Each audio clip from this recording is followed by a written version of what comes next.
saya mulai aja kalau begitu ya. Sebentar. Saya izin screen recording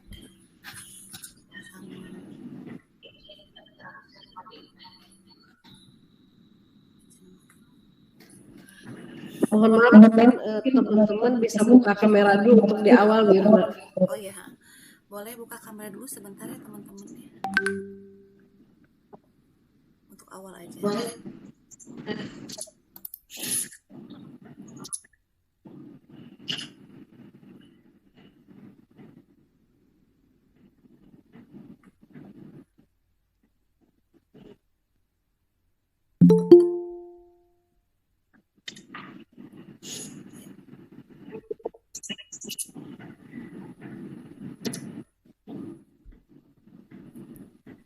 Boleh teman-teman buka kamera dulu sebentar. Tidak ada yang masuk lagi sebentar. Pak Wahyu Hidayat, Masya Allah Bapak Wahyu.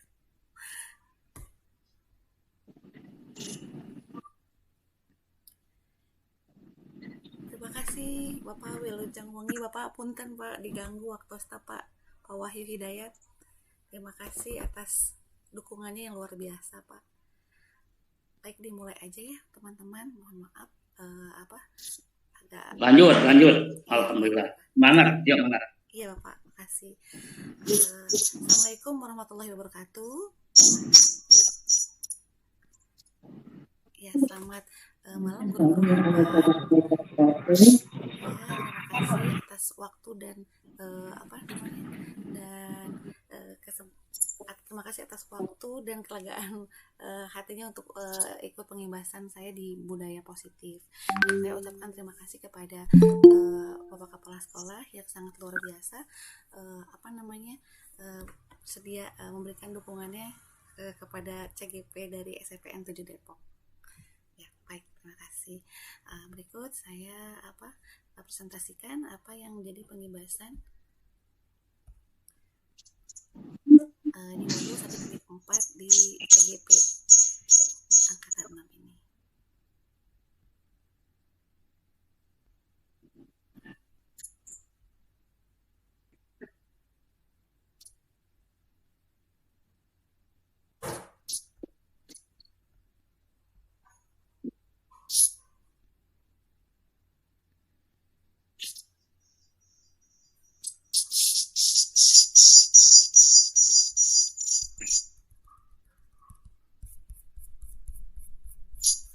Mohon izin, apakah sudah terlihat?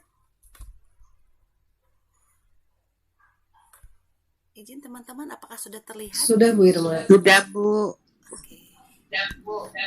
Sudah Bu. Baik, Sudah. Lanjut.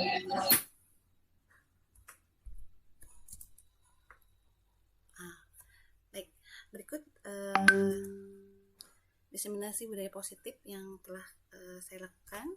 Yang pertama, ada konsep utama modul budaya positif. Di sini ada perubahan paradigma belajar, disiplin positif, kebutuhan dasar manusia, motivasi perilaku manusia, posisi kontrol restitusi, keyakinan kelas, dan segitiga restitusi. Ya, yang seperti kita tahu, perubahan paradigma belajar itu menurut KHD, ya, pendidikan adalah menuntun segala kekuatan kodrat yang ada pada anak, baik kodrat alam maupun kodrat zaman, agar mereka mencapai keselamatan dan kebahagiaan setinggi-tingginya. Maksud dari keselamatan dan kebahagiaan setinggi-tingginya itu adalah adanya kemerdekaan belajar. Nah, untuk mereka belajar itu, menurut KHD, ya, mereka itu artinya tidak hanya terlepas dari perintah, akan tetapi juga cakap untuk memerintah diri sendiri gitu. Nah, ini yang menjadi paradigma baru di mana kita itu memberikan kebebasan atau kemerdekaan kepada siswa untuk belajar gitu. Nah, di sini bebas bukan artinya sebebas-bebasnya, tetapi harus memperhatikan nilai-nilai kebajikan universal. Nah, nilai kebajikan universal ini sebetulnya sudah termaktub dalam profil pelajar Pancasila. Ya, masih ingat ya Bapak Ibu ya? Nilai kebajikan Pancasila itu ada 6 ya. Yang pertama beriman, bertakwa kepada Tuhan Yang Maha Esa, dan berakhlak mulia.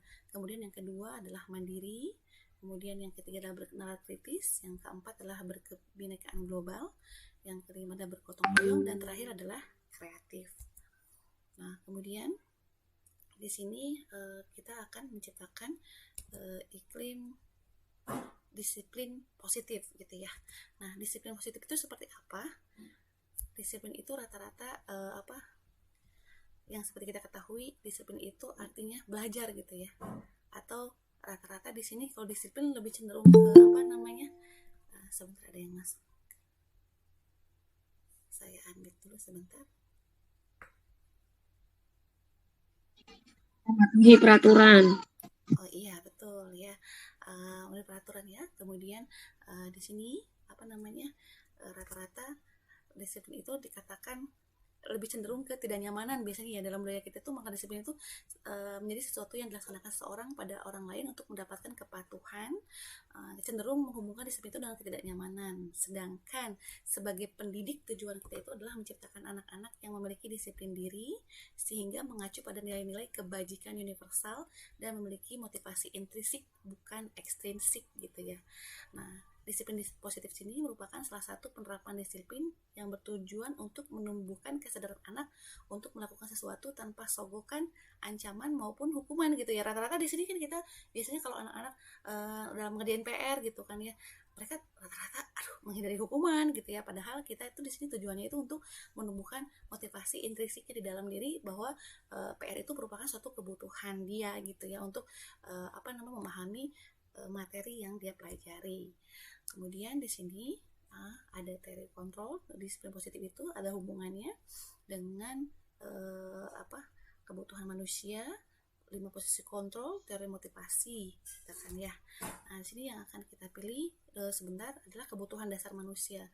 Nah, kebutuhan dasar manusia itu ada 5 ya. Sebelum kita masuk ke 5 tersebut, kita ketahui dulu bahwa kebutuhan dasar itu merupakan seluruh tindakan manusia yang memiliki tujuan tertentu. Semua yang kita lakukan adalah usaha terbaik kita untuk mendapatkan apa yang kita inginkan gitu ya. Nah, rata-rata kebutuhan kita itu ada 5. Yang pertama itu adalah bertahan hidup gitu ya, seperti kebutuhan fisik gitu ya, seperti sandang, pangan, papan. Kemudian kita kebutuhannya adalah kasih sayang dan rasa ingin diterima. Kemudian kebutuhannya adalah kebebasan, kesenangan, dan penguasaan. Seperti anak kita di murid gitu ya, pasti setiap orang pasti memiliki 5 kebutuhan dasar manusia seperti ini gitu kan ya. Nah, contohnya misalkan jelas ya, untuk belajar kita jelas membutuhkan minimal ada persiapan fisik gitu kan ya. Kemudian kasih sayang dan rasa diterima kan rata-rata kalau murid kita tuh suka ada yang caper gitu ya, kalau di kelas tuh suka pengen diperhatikan gitu ya. Nah, kemudian di sini ada juga penguasaan, kebutuhan pengakuan atas kemampuannya. Misalkan ada anak yang cenderung memiliki kemampuan lebih tinggi gitu ya, biasanya butuh pengakuan, dia merasa wah saya butuh diakuin gitu kan ya. Kemudian adapun kebutuhannya itu adalah kebebasan. Biasanya anak itu pengen gitu dibebaskan gitu, misalkan dalam pembelajaran saya itu orangnya lebih cenderung ke kinestik gitu, pengennya ke gerak-gerak gitu kan. Kalau misalnya ke audio, saya pengennya larinya ke yang nyanyi-nyanyi gitu misalkan. Nah, adapun juga kebutuhan dasar manusia untuk murid biasanya untuk kesenangan. Biasanya dia lebih senang berolahraga atau segala sesuatu dipangkutkan dengan olahraga. Seperti di kelas di SMP 7 Depok itu ya ada kelas talenta gitu ya. Kalau mengajar di sana memang cenderung kita ambil percontohannya juga tergantung talenta yang dia punya. Kemudian di sini jelas ya, motivasi perilaku manusia itu ada merupakan yang motivasi itu merupakan timbul pada diri seseorang secara sadar atau tidak sadar untuk melakukan suatu tindakan dengan tujuan tertentu ya. Di sini motivasi orang itu berbeda-beda ya, ada 3 ya. Yang pertama, menghindari ketidaknyamanan dan hukuman. Yang seperti yang tadi kita lihat ya, biasanya kalau disiplin itu rata-rata anak itu memang dia pengennya disiplin itu karena nggak mau terlibat hukuman gitu ya. Seperti anak yang terlambat, daripada dihukum lebih saya nggak terlambat aja deh gitu kan ya. Nah, ada pun juga yang mendapatkan reward gitu ya, motivasinya itu. Nah, untuk mendapatkan motivasi yang reward seperti contoh tadi anak yang kesiangan gitu ya. Nah, saya kalau nggak kesiangan biasanya dikasih jadi siswa terbest atau siswa terapa gitu kan ya. atau enggak siswa teladan gitu kan. Nah, tapi ini yang kedua ini merupakan motivasi ekstrinsik, artinya dia itu termotivasi bukan dari diri sendiri gitu ya. Nah, ini yang diharapkan kita itu adalah menghargai nilai kebajikan sendiri. Jadi pengennya itu siswa itu berasal dari dalam gitu, keinginannya. Seperti yang kesiangan, wah saya memang butuh waktu, butuh pelajaran ini nih, makanya saya sebisa mungkin harus datang tepat waktu gitu. Dan ini adalah merupakan capaian tertinggi apabila murid kita sudah mencapai sini, berarti kita sudah luar biasa menuntun anak-anak kita itu sampai sampai ke arah sini gitu ya. Kemudian di sini ya, identitas atau disiplin yang gagal sama disiplin yang sukses gitu ya. Ada anak yang gagal itu karena yang tadi, biasanya hukuman. Kenapa hukuman gagal? Karena dianggap menyakitkan. Misalkan ada contoh, anak yang terlambat deh misalkan, oh kamu terlambat ya gitu.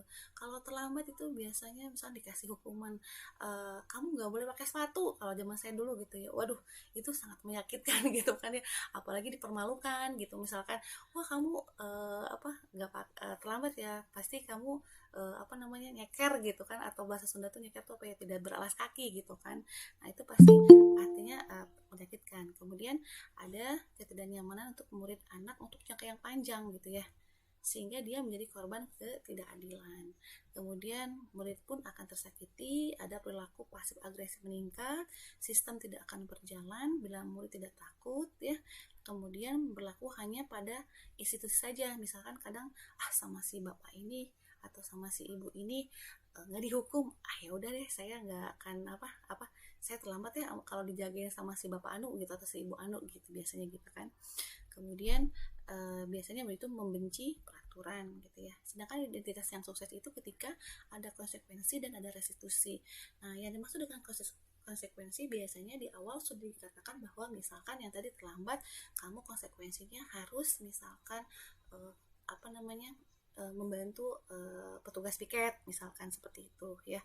Nah, tapi juga dia kadang tidak nyaman gitu untuk anak itu dalam jangka waktu pendek gitu, misalkan ya itu dia seperti tadi, kadang-kadang petugasnya berbeda, pasti itunya berbeda gitu kan. Itu sih yang masih dihindarkan juga ya. Kemudian korban kadang bisa diabaikan gitu kan ya. Murid anak dibuat tidak nyaman, kemudian penguatan hanya bertahan dalam waktu jangka pendek. Diperlukan adanya monitoring ya, karena tadi saya bilang kalau misalkan dia tidak dimonitor, biasanya gak ada yang jaga ini gitu, nggak apa-apa dia terlambat misalkan gitu. Kemudian membantu penerapan mengikuti peraturan dalam masyarakat. Di sini ada peraturan, anak menghormati peraturan. Kemudian disiplin yang sukses itu biasanya yang paling bagus adalah adanya restitusi. Restitusi itu adalah merupakan pilihan, yaitu menguatkan untuk jangka panjang dan korban pun mendapatkan gantinya. Di sini murid anak mendapatkan penguatan, masalah terpecahkan, kemudian murid belajar bertanggung jawab untuk perilakunya, fokus pada pemecahan masalah dalam jangka waktu yang panjang ya. Kemudian dia meyakini hal-hal yang merupakan kebajikan. Di sini murid pun menghormati dirinya dan orang lain gitu kan. Kemudian restitusi itu seperti apa? Sebuah pendekatan untuk menciptakan disiplin positif. Di sini restitusi merupakan proses menciptakan kondisi bagi murid untuk memperbaiki kesalahan mereka. Jadi kesalahan mereka yang memperbaiki, kemudian dia pun juga yang memberikan solusi dari perbaikan atau enggak kesalahan-kesalahan yang dia buat gitu, sehingga perbaikan-perbaikan yang dia buat itu dari mereka sendiri. Nah, di sini restitusi ini di sini jelas memperbaiki kesalahan mereka sendiri. Ciri-ciri restitusi di sini adalah bukan untuk menebus kesalahan, namun untuk belajar dari kesalahan. Restitusi itu memperbaiki hubungan biasanya antara si pelaku gitu ya dengan yang petugas penjaga pelakunya. Kemudian restitusi itu adalah tawaran dan bukan paksaan. Restitusi itu menuntun untuk melihat ke dalam dirinya masing-masing. Kemudian restitusi itu mencari kebutuhan dasar yang mendasari tindakan. Kemudian ini restitusi adalah merupakan cara yang paling baik. Kemudian fokus pada karakter bukan pada tindakan. Restitusi itu menguatkan dan fokus pada solusi gitu kan. Restitusi itu mengembalikan murid yang berbuat salah kepada kelompoknya sendiri. Nah, sekarang posisi kontrol itu ada 5 ya. Di sini ada penghukum, pembuat orang merasa bersalah, teman, pemantau, dan manajer gitu kan ya. Nah, di sini posisi kontrol tuh maksudnya gimana nih? Misalkan contoh nih, anak yang terlambat misalkan. Kalau pada posisi penghukum gitu ya, oh kamu terlambat ya, kamu keliling lapangan 7 keliling misalkan gitu ya. Itu dia posisinya tuh dalam artian menghukum gitu ya. Di sini guru menghardik atau menyakiti atau menyindir gitu ya. Kadang dia berkata, kalau kamu tidak melakukan ini awasnya seperti apa gitu kan ya. Jadi dia spontaneous gitu, artinya spontan gitu ya. Hasilnya pun anak tuh juga kadang suka berontak, bapak nih atau ibu nih misalkan, masa sih nggak ada hubungannya misalkan terlambat sama keliling lapangan gitu kan, karena memang tidak ada perjanjian sebelumnya gitu kan ya. uh, Kadang boleh berkata, biarin aja lah, nanti juga marah-marah lagi, kadang suka begitu ya, marah-marah mulu nih si ibu sama bapak misalkan gitu ya. Kemudian dampak pada murid itu terkadang mengulangi kesalahan. Adapun posisi kontrol sebagai pembuat orang merasa bersalah, contohnya misalkan pada saat orang yang kesiangan tadi misalkan, ya ibu kecewa sama kamu nak, kok ibu udah udah berapa kali kasih tahu kamu tetap begini aja, tidak ada perubahan gitu ya. Nah, ini membuat orang merasa bersalah gitu, cenderung dia itu memposisikan anaknya jadi merasa sakit hati, merasa rendah diri gitu kan ya. Nah, ini itu adalah identitas gagal atau kontrol dari luar itu, dia itu cenderung gagal gitu. Yang diharapkan identitas berhasil itu adalah ketika kontrolnya sebagai teman dan sebagai pemantau serta sebagai manajer gitu kan ya. Nah, seperti apa ya sebagai pengontrol sebagai teman gitu? Biasanya kan, ayo diajak bareng-bareng gitu kan ya. Kemudian kamu kenapa berbuat seperti itu gitu? Ayolah lakuin deh demi ibu atau demi bapak gitu. Masa sih kamu mau sih dihukum terus gitu kan, kamu sudah besar seperti apa gitu. Dia berlaku sebagai teman gitu kan, tapi hasilnya itu berupa ketergantungan gitu. Kalau misalkan berbeda lagi gurunya, beda lagi nih atau hukum atau konsekuensinya gitu kan ya. Nah, kemudian murid yang diperlakukan sebagai teman meletakkan guru itu sebagai orang yang sangat penting di dunia berkualitas. Maksudnya di sini dia ada ketergantungan gitu ya. Dia seperti, kalau sama guru ini pasti ini saya nurut, kalau nggak sama guru ini dia pasti nggak nurut gitu kan. Nah, jadi ya ini sehingga dia itu dampaknya pada murid lemah, tidak mandiri, dan ketergantungan. Nah, kalau sebagai pemantau di sini guru menghitung dan mengukur gitu. Maksudnya apa? Nah, dia tanya biasanya, apa peraturannya sih kalau kamu terlambat misalkan, saya tidak boleh masuk ke kelas misalkan dalam waktu 2 jam pelajaran. Nah, kalau seperti itu kamu harus seperti apa gitu. Ya jadi dia itu merasa diawasi gitu sebenarnya itu kan, dan murid itu menitik beratkan pada sanksi atau hadiah untuk dirinya sendiri gitu kan ya, dipantau gitu. Kalau gitu saya lihat ya, kamu kalau misalkan dalam waktu dua hari berturut atau 3 hari berturut gitu misalkan, kamu melakukan lagi pasti bikin hukuman. Ini larinya ke sanksi atau hadiah untuk dirinya sendiri gitu kan. Tapi yang paling the best itu adalah posisi sebagai manajer. Nah, di sini kalau manajer itu biasanya si guru mengajukan pertanyaan-pertanyaan, kenapa sih kamu bisa terlambat gitu ya. Terus dia merasa, iya bu, saya misalkan telat bangun gitu, dan dia si manajer ini ya, orang lain juga pasti pernah melakukan pernah melakukan kesalahan yang sama gitu, tidak hanya kamu saja gitu ya. Kemudian ditanya biasanya, apa yang kita yakini sih kalau itu dia larinya kepada kebajikan, nilai kebajikan yang sebelumnya dikuatkan gitu kan. Misalkan, disiplin bu, saya nggak disiplin misalkan gitu kan ya. Nah, dia si murid pasti bagaimana caranya supaya saya bisa memperbaiki keadaan. Misalnya gurunya itu, gimana sih kamu caranya supaya kamu tidak terulang lagi terlambat itu seperti itu, gimana gitu kan. Dan di sini murid itu mengevaluasi diri sendiri, bagaimana cara memperbaiki dirinya sendiri. Nah, sebagai pertanyaan untuk refleksi ke kita gitu ya, rata-rata kita kan biasanya langsung posisi penghukum gitu ya kalau kita berpikir secara cepat gitu biasanya gitu kan ya. Tapi sesungguhnya ini tujuan kita itu untuk menjadi posisi sebagai manajer. Tapi terkadang kita pun harus sebagai pemantau juga nih, kalau misalkan anaknya tidak tidak melakukan hal yang yang konsisten gitu ya kan, kita juga harus sebagai posisi pemantau. Kemudian di sini ada keyakinan kelas. Nah, untuk keyakinan kelas itu apa itu keyakinan kelas? Keyakinan itu adalah nilai-nilai kebajikan universal yang disepakati secara tersirat dan tersurat, lepas dari latar belakang, suku, negara, bahasa maupun agama. Nah, pembentukan keyakinan kelas ini bersifat lebih abstrak daripada peraturan yang lebih rinci dan konkret. Ya, keyakinan kelas merupakan pernyataan universal. Kemudian pernyataan keyakinan kelas nantiasa dibuat dalam bentuk positif gitu ya. Nah, keyakinan kelas hendaknya tidak terlalu banyak sehingga mudah diingat dan dipahami oleh semua warga kelas. Keyakinan kelas sebaiknya sesuatu yang diterapkan di lingkungan tersebut. Semua warga kelas hendaknya ikut berkontribusi dalam pembuatan keyakinan kelas lewat kegiatan curah pendapat. Nah, ini mungkin di sini agak berbeda ya.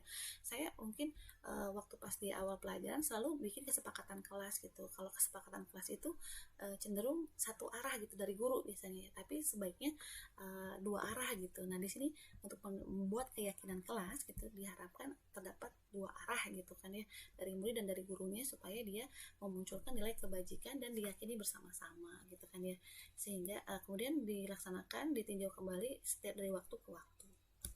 Nah, adapun saya mengapa sih tidak peraturan saja, kenapa nggak harus keyakinan kelas gitu kan ya.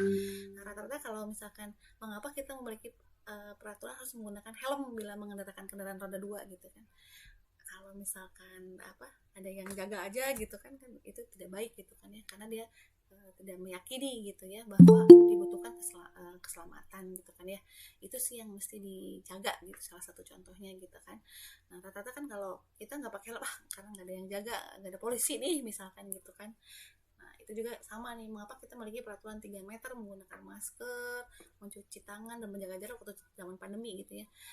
Kenapa kita nggak mau tetap maksudnya kenapa nggak dekat-dekat gitu, karena kan kita meyakini bahwa khawatir ada tertular seperti apa. Nah, itu keyakinan yang harus kita punyai gitu ya, salah satu contoh yang harus kita punyai gitu. Nah, sekarang di sini peraturan seperti ini cenderung baku ya, menggunakan kata-kata yang negatif dilarang gitu ya. Kalau keyakinan kelas itu biasanya larinya ke ke hal-hal yang positif gitu kan ya, dan mengacu kepada nilai kebajikan yang telah kita yakini. Ya, ini untuk peraturan kelas itu merupakan bagian dari keyakinan kelas, dan keyakinan kelas itu akan membuat lingkungan yang positif sehingga mendapatkan menjadi budaya yang positif di sekolah gitu kan ya. Nah, ini yang pernah saya buat ya, saya buat keyakinan kelas. Untuk pertama saya bikin kesepakatan kelas di Jamboard anak-anak gitu ya, dari kelas 71 sampai kelas 77 di awal pembelajaran. Nah, ini anak-anak diberikan kebebasan untuk membuat kesepakatan kelas dulu terlebih dahulu gitu ya.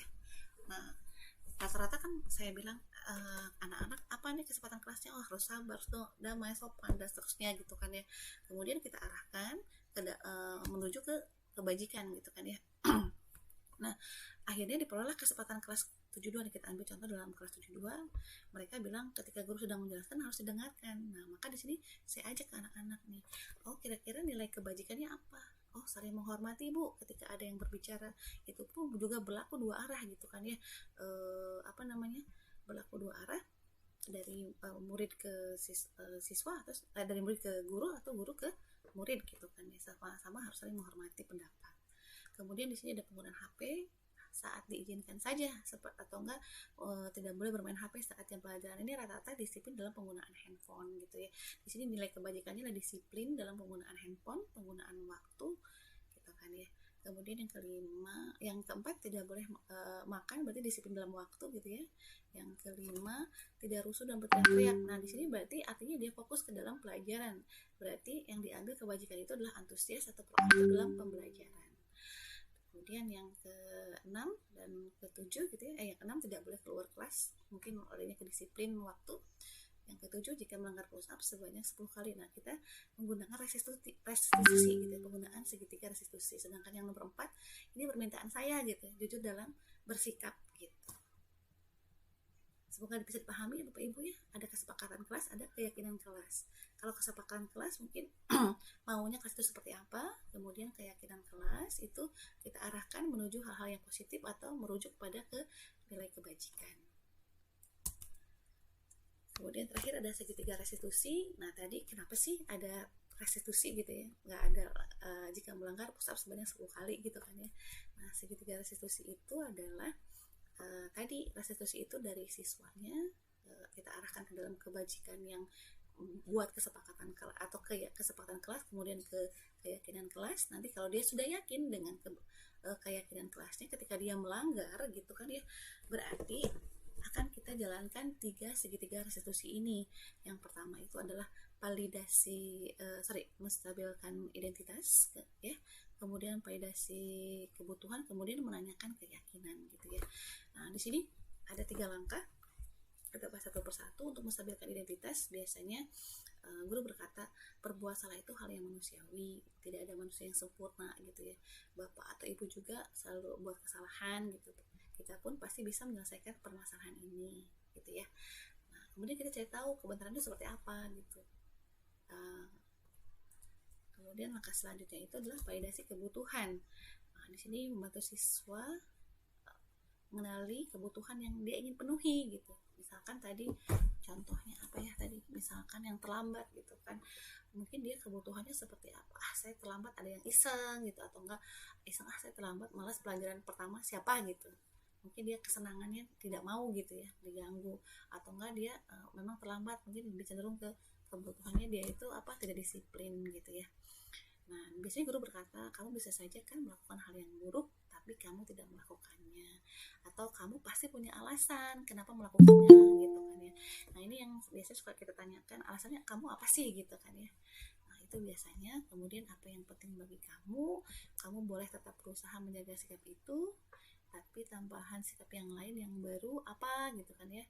Maukah kamu belajar cara lain untuk mendapatkan yang kamu butuhkan tanpa harus memukul, misalkan dalam proses memukul misalkan ya. Kemudian apakah kamu bisa melakukan dengan lebih baik lagi besok gitu. Nah, kemudian terakhir adalah menanyakan keyakinan. Nah, kan tadi kita sudah bikin kesepakatan kelas dan membuat keyakinan kelas gitu.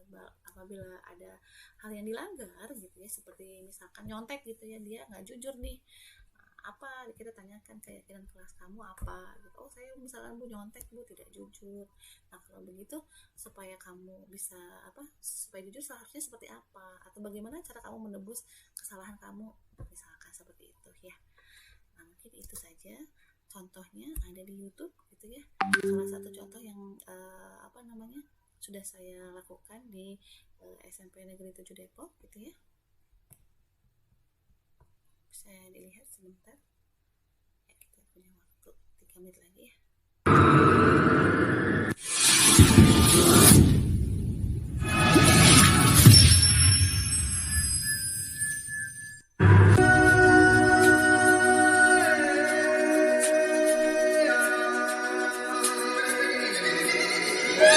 Bu Irma, maaf tidak terlihat di layar Manado.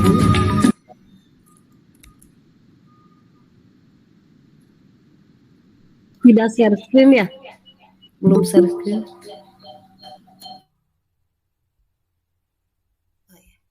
Oh, dari tadi belum share screen, Bu?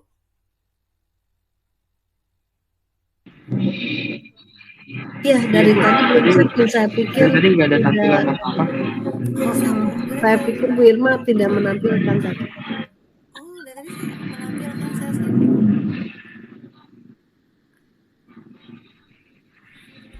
Oh, ya. Kenapa nggak bilang? Tadi sudah terlihat katanya gitu. Aduh. Yang awal terlihat. Oh, terlihat ya. Baik, kalau begitu ya saya buka slide-nya ini aja ya.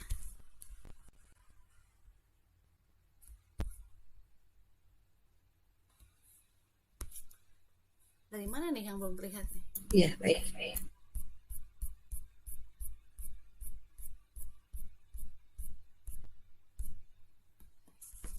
Oke, saya tampilkan aja ya. Tadi dari disiplin ya, kalau nggak salah ya.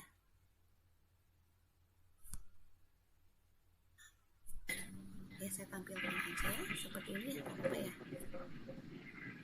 Atau mau diulang gimana Bapak Ibu? Aduh. Ya, dari sini. Saya pikir sudah ada tampilannya gitu. Ya, saya sedikit aja nanti saya bagikan gitu ya. Kebutuhan dasar 5 tadi ada 5 kan ya, motivasinya gitu ya yang tadi. Kemudian di sini identitas, restitusinya seperti ini gitu kan ya. Oke, tadi posisi kontrol yang tadi ya. Kemudian keyakinan kelas, ini yang telah saya buat gitu ya.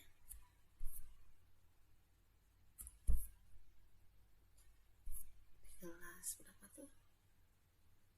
Nah, ini yang saya buat pakai Jamboard untuk anak-anak karena kebetulan saya lagi cuti hamil ya. Jadi anak-anak pakai Jamboard.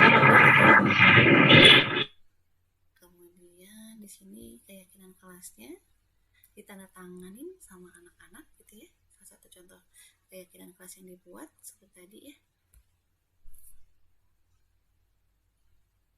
Kemudian di sini ada segitiga restitusi gitu ya. Iya. Contohnya di sini ya. Contohnya di sini.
Tugas apa yang kamu lakukan sama Haris tadi?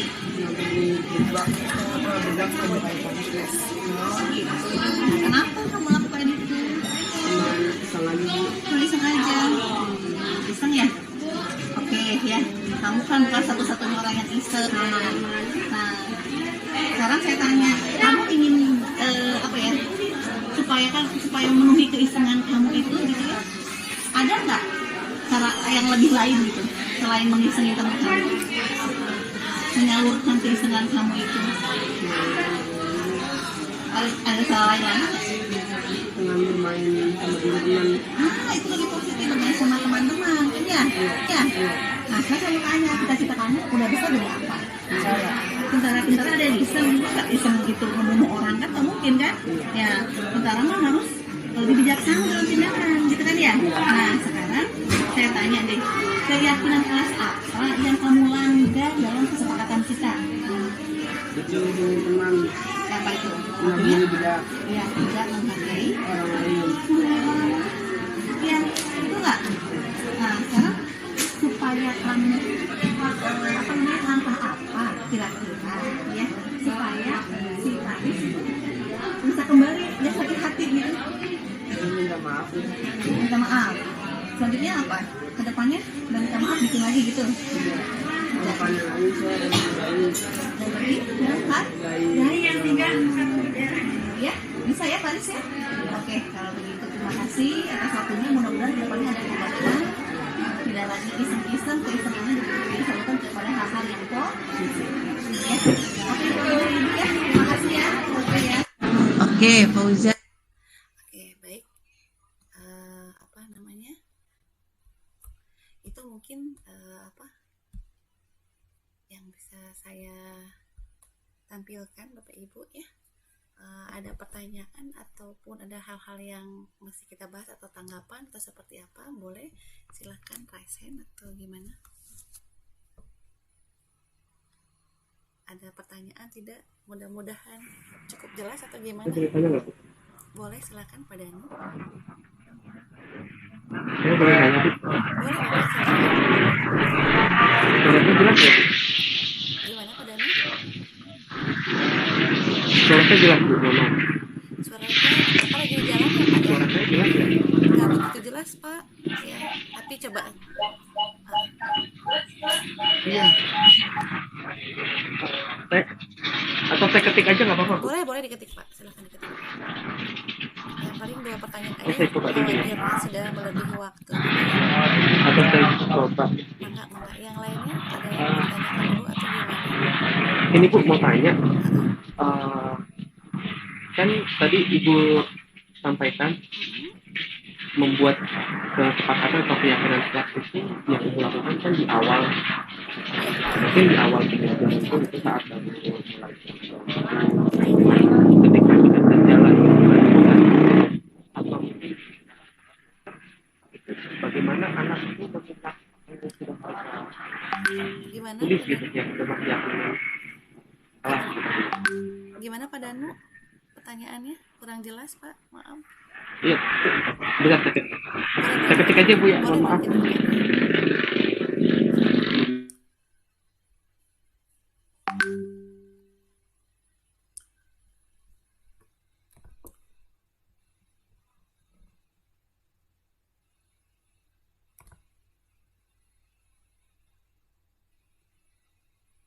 Oh, seharusnya tidak terlihat Bu. Iya. Atau sambil menunggu ada yang mau ditanyakan Bu Lia, mangga.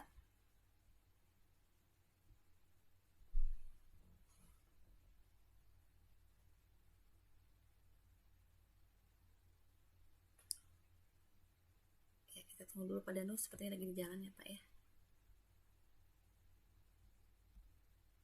Yang bertanya nanti ada hadiah khusus ya buat yang bertanya.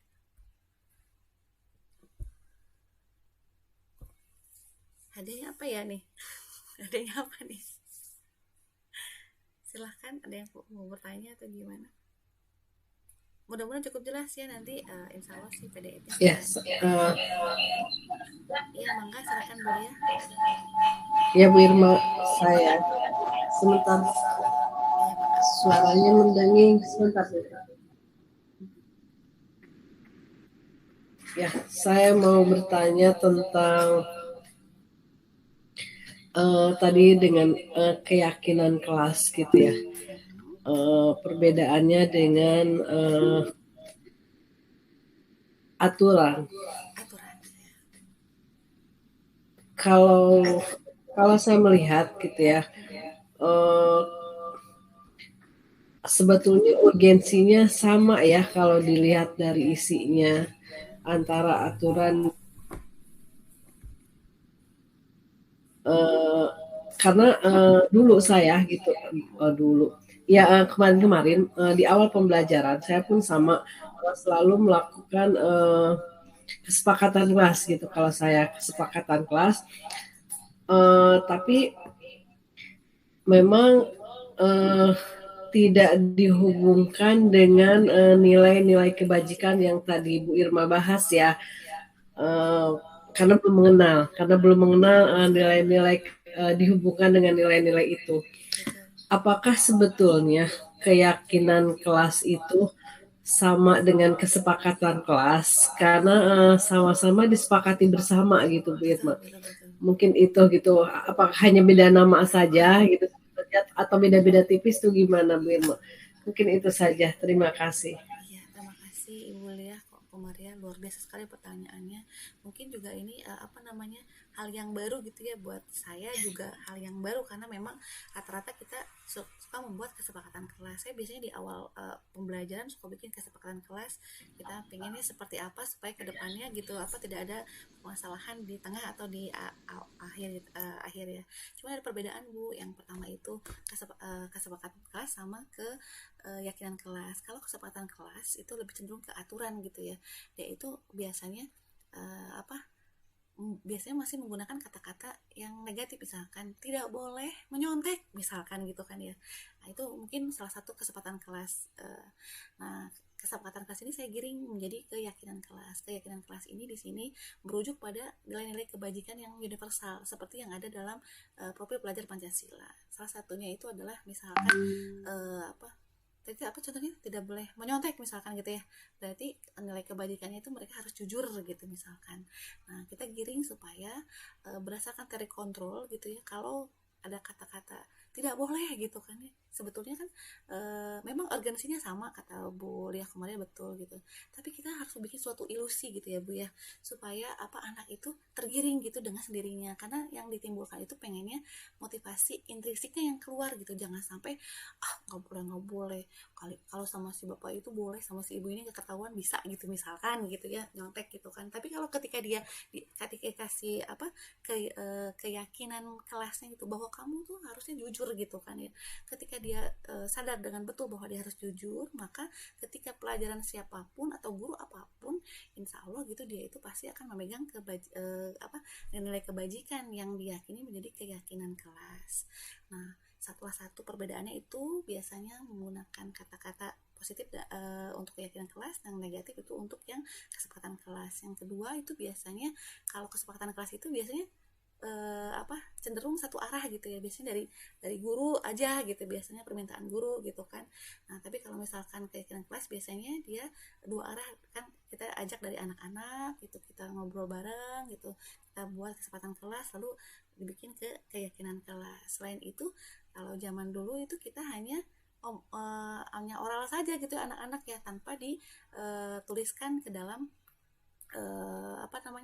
sebuah ikrar. Nah tadi tuh yang saya izin share screen ya, mohon maaf nih, saya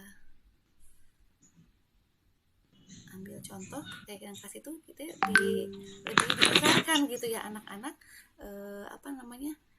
diikrarkan dan ditandatangan bersama-sama gitu. Nah ini pertama memang saya buat kesepakatan kelas dulu dari anak-anak, ini anak-anak yang mengetik gitu ya, mereka buat kesepakatan kelas seperti apa gitu kan, kemudian kita giring gitu menjadi keyakinan kelas, dan di sini disepakati bersama-sama, di sini ada tanda tangan guru dan tanda tangan siswanya seperti itu. Dan saya udah buat permintaan ke anak-anak, mohon dibuat di kelas, dipajang gitu supaya nanti tidak lupa, dan diharapkan tidak lebih dari 7 gitu ya, kalau kebanyakan khawatirnya anak-anak lupa gitu, dan tidak boleh kesedikitan juga ya, minimal 3-7 seperti itu Ibu. Mudah-mudahan yang lainnya bisa paham atau enggak maksud saya gitu ya Ibu. Ada pertanyaan lagi tidak? Oh tadi ada Pak Danu ya, Pak Danu itu pertanyaannya di chat ya. Terima kasih Bu Irma. Oh iya, Pak Danu di chat. Oh iya, makasih Pak. Iya, udah yakin Bu. Pak Danu, seperti yang Ibu sampaikan, Ibu membuat keyakinan kelas di awal pembelajaran atau awal tahun ajaran baru. Bagaimana siswa bisa mengingat isi keyakinan kelas sedangkan pembelajaran sudah berjalan misal 5 bulan atau 1 semester ini gitu. Oh pertanyaan saya sudah terjawab, iya Pak. Supaya itu mereka tidak lupa ya, memang kita buat seperti poster gitu ya, yang ditandatangan bersama-sama. Cuman sayang saja karena saya posisinya lagi cuti gitu ya, kemungkinan besar saya sudah minta dipotretkan ke anak-anak, ditugaskan supaya ditaruh di kelas seperti itu.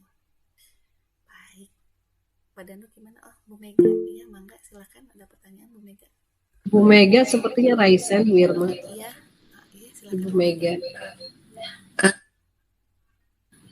Terima kasih Bu Irma atas kesempatannya.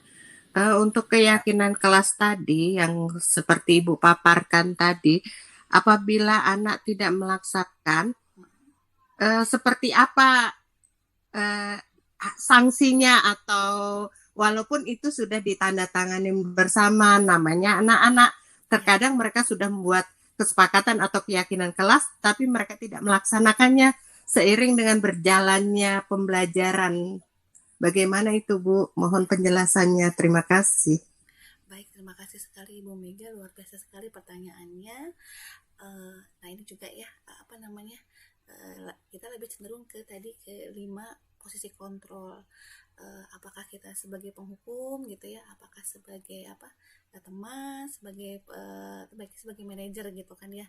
Nah di sini sebetulnya ada teknik baru gitu ya. Rata-rata kan kita langsung kalau tidak sesuai dengan kesepakatan kelas kita langsung hukum biasanya gitu kan ya, ke anak-anak ya. Nah baiknya dikasih pendekatan, diberikan restitusi. Restitusinya itu karena sudah membuat keyakinan kelas gitu ya. Anak-anak dibalikin lagi ke anak-anak. Kamu kan sudah bikin keyakinan kelas gitu ya. Kita lancarkan 3 langkah segitiga restitusi tadi gitu. Yang satu itu adalah menstabilkan identitas gitu. Yang kedua validasi kebutuhannya seperti apa, dan kemudian menanyakan keyakinan kelasnya gitu Bu Mega. Jadi seperti anak yang tadi contoh, saya di kelas 7 berapa ya si Fauzan itu salah satu kesempatan kelasnya itu harus proaktif dalam pembelajaran gitu. Sedangkan dia tadi melempar itu kan ya bedak gitu ke temennya gitu. Makanya saya tanya nilai kebajikan apa yang kamu langgar gitu. Oh iya Bu, saya tidak antusias dalam pembelajaran gitu, atau enggak tidak menghormati teman gitu kan ya. Nilai kebajikannya dia langgar. Nah kemudian ya kita jalankan restitusi itu supaya anak itu bisa tidak tersakiti gitu kan ya.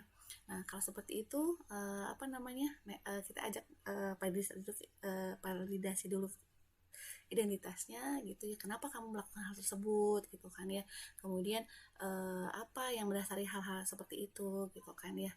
Nah, baru kita validasi kebutuhan dia gitu, kenapa sih kamu tuh cenderung seperti apa, kamu tuh kenapa iseng, oh ternyata dia kebutuhannya pengen iseng aja, pengen main-main dulu gitu kan ya. Yang namanya anak-anaknya lagi umur segitu pengennya iseng gitu, bagaimana, kemudian saya tanya lagi bagaimana cara kamu menyalurkan keisengan kamu seperti apa, oh mungkin bisa bermain. Nah mungkin solusinya dari dia sendiri gitu.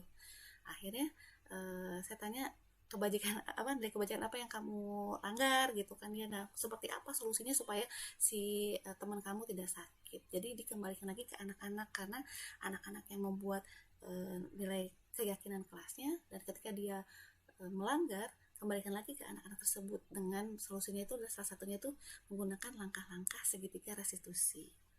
Seperti itu Ibu Mega. Ada pertanyaan lain atau memang ada sanggahan atau gimana? Apa sudah cukup Bu Mega?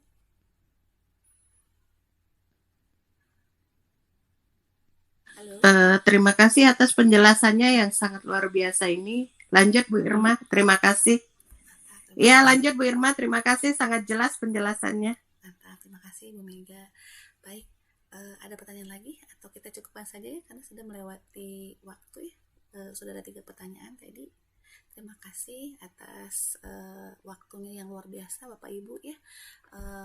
Saya ucapkan terima kasih. Mohon maaf kalau saya ada kesalahan. Mudah-mudahan apa yang saya sampaikan ada nilai kebermanfaatan yang bisa dilaksanakan di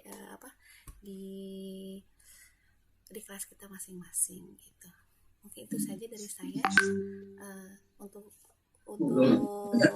dokumentasi boleh saya screenshot Bapak Ibu. Saya pemotretan dulu, dokumentasi dulu boleh? Silakan Bu Irma. Saya foto ya, boleh on kamera. Kalau ada trouble nggak apa-apa.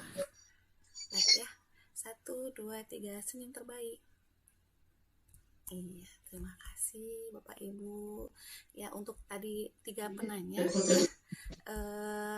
nanti saya japri ya. Ada sedikit sedikit hadiah gitu ya Bapak Ibu ya, mudah-mudahan menjadi penyemangat. Ada door prize. Ada door prize ya. Kirim nomor rekening ya Bu. Oh tahu aja Bu Mega ya. Untung nggak minta yang lain ya, untung cuma nomor rekening doang ya. Baik, terima kasih, sukses terus buat semua. Terima kasih ya waktunya yang sangat luar biasa. Mohon maaf diganggu malam-malam. Assalamualaikum warahmatullahi wabarakatuh. Mohon maaf ya, saya tutup ya Bapak Ibu. Waalaikumsalam warahmatullahi wabarakatuh. Ya selamat Bu Irma, sukses. Langsung edit. Iya. Assalamualaikum warahmatullahi wabarakatuh. Saya end semuanya, nggak apa-apa ya. Ayo lanjut. Atur nuhun Pak Wahyu, luar biasa dukungannya. Mantap. Izin ya. Iya mangga. Kami Bu Irma ya. Atur nuhun. Assalamualaikum warahmatullahi wabarakatuh. Assalamualaikum sana. Salam.